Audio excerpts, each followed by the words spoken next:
What you're looking at here is a chart that might be helpful to you in identifying if a prohibited transaction has occurred.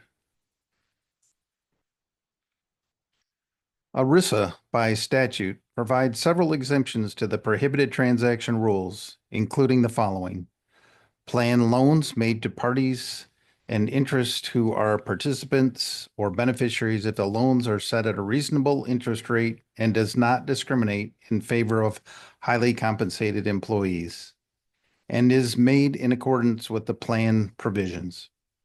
Also, loans to an ESOP, if made primarily for the benefit of participants and their beneficiaries, also at a reasonable rate of interest. Investment in bank deposits that bear a reasonable rate of interest, contracts for life, health, or annuities, if the plan pays no more than adequate consideration. Reasonable compensation for ancillary services provided by a bank or a financial institution. Any benefit a fiduciary is entitled to receive in accordance with the terms of the document would be potentially considered exemption and considered as an exemption. Also, the plan, as a party of interest or disqualified person, may request an exemption for a particular transaction directly from the Department of Labor, kind of like a one-off.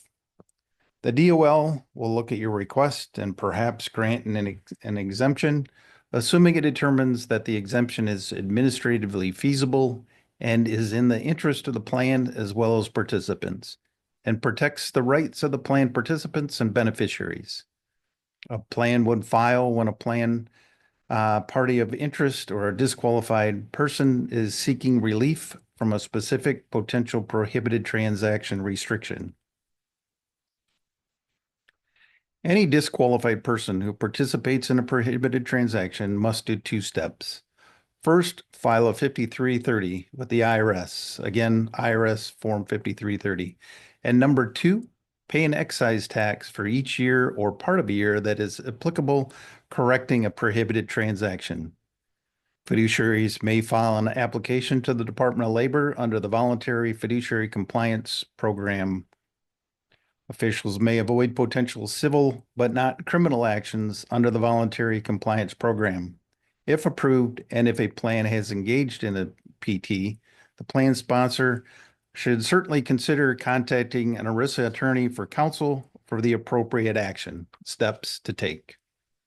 And there are 19 fiduciary breaches that can potentially be corrected under the Voluntary Compliance Program of the DOL, and they're identified on the chart at the bottom of the page here. For action steps, develop a process to monitor all parties and of interest and disqualified persons. Also, if a prohibited transaction does occur, seek legal counsel.